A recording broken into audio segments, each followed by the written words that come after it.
Tout ce qui existe, c'est lui qui l'a créé.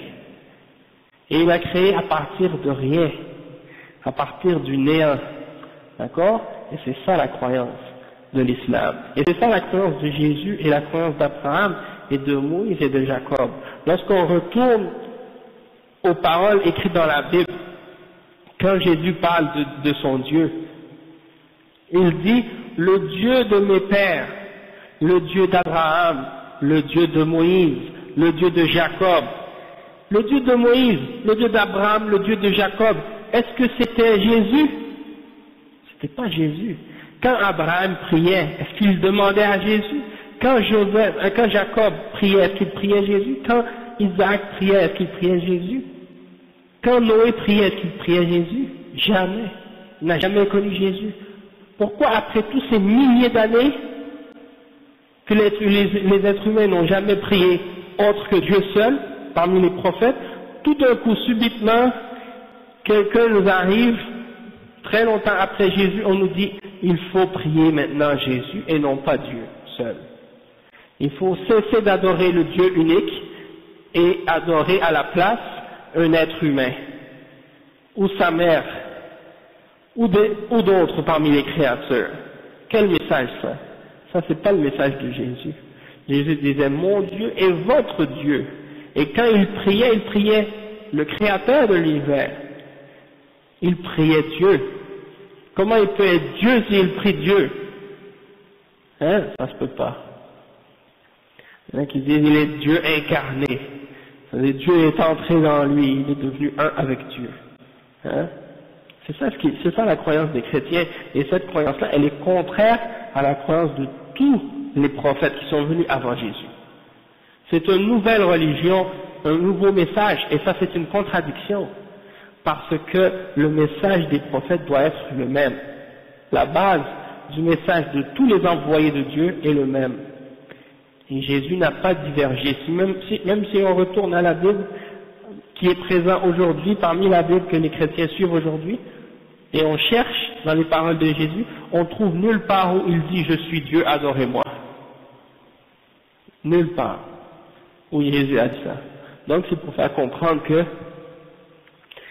le seul Dieu qui mérite d'être adoré, le seul qui mérite d'être Dieu, c'est Allah subhanahu wa ta'ala, le Créateur. Certains l'appellent, dans l'Ancien Testament, l'appelaient Yahvé, ou d'autres noms comme ça. Hein? C'est comme ça qu'on le nommait. Mais c'est pour dire que c'est le Créateur, le maître de toutes choses. Il n'y a pas deux comme lui. Et c'est ça le Dieu que les messagers ont appelé les hommes à adorer, et c'est le Dieu de tous les prophètes, et l'islam c'est la religion de tous les prophètes, et donc le Dieu de tous les prophètes c'est Allah, le créateur de toutes choses. Et Allah c'est un mot qui désigne ce Dieu-là, le Dieu unique, dans la langue arabe. Hein? C'est ça que ça signifie. Donc, il y a des hommes, comme on l'a dit, qui ont fait ressembler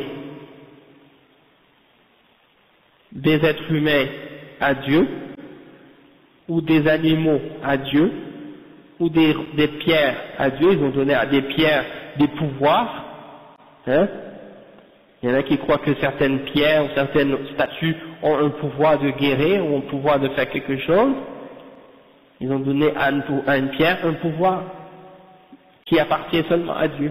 Et il y en a d'autres qui ont donné à Dieu des qualités divines, des qualités humaines ou animales.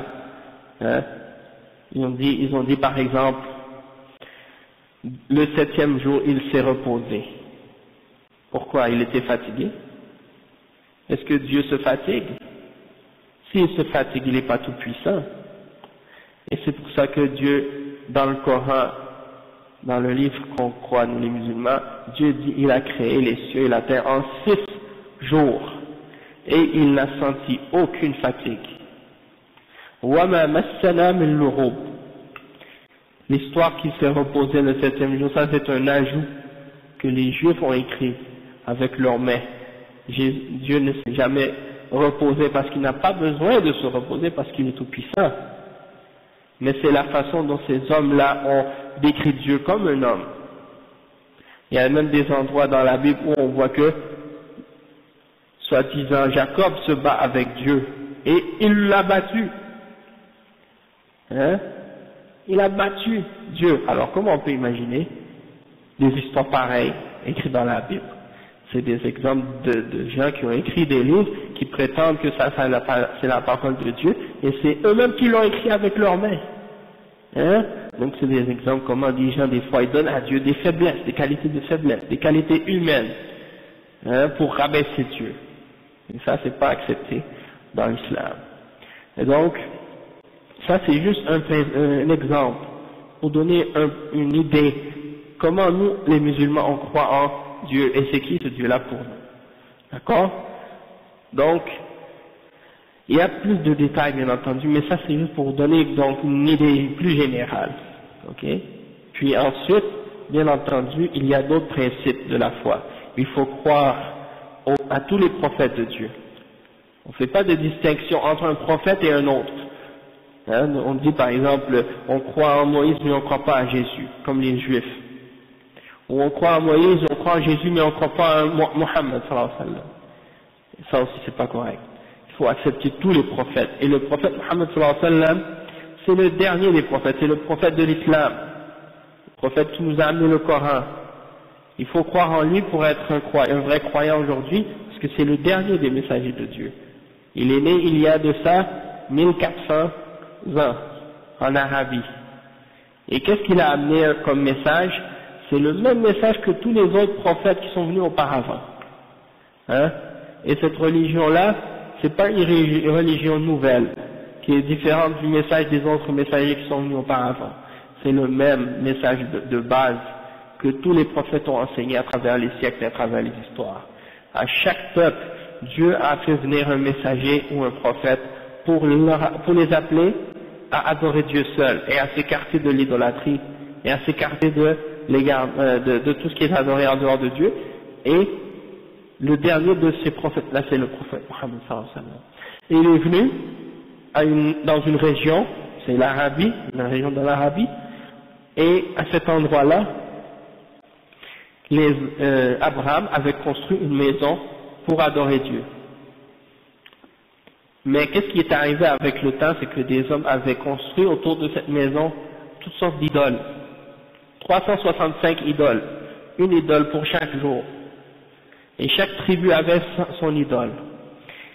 Alors, le prophète Mohammed, sallallahu alayhi wa sallam, quand il a atteint l'âge de 40 ans, il a reçu la prophétie, le message, d'avertir les hommes et de leur demander d'abandonner l'idolâtrie et d'adorer Dieu seul.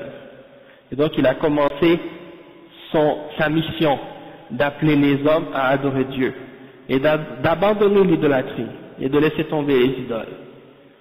Pendant 13 ans, dans sa ville natale à la Mecque, là où Abraham avait construit cette maison, il a travaillé sur son peuple pour essayer de leur faire comprendre que Dieu seul est celui qui mérite d'être adoré et non pas ces idoles qui n'ont aucun pouvoir. Hein? Mais la réponse de son peuple était une réponse négative. Et donc, au lieu d'accepter le message, ils se sont mis à se moquer de lui, à le traiter de menteur, de magicien, de toutes sortes de noms, pour essayer de le rabaisser et de rejeter son message. Mais il a été patient avec eux. Et il a continué à les appeler. De plus en plus, des gens commençaient à écouter et à accepter son message.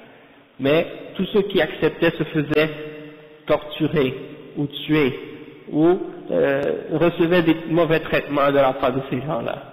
Finalement, qu'est-ce qui est arrivé, c'est qu'il est parti dans une autre ville, près de là où il était, et dans cette ville-là, les gens ont commencé à accepter en plus grand nombre la religion. Et là, les musulmans ont commencé à devenir de plus en plus nombreux et de plus en plus forts, et c'est là que le message de l'islam a commencé à se répandre de plus en plus, et que les gens ont commencé à comprendre l'islam, la soumission à Dieu. Puis par la suite, après 10 ans, 13 ans, plus 10 ans, ça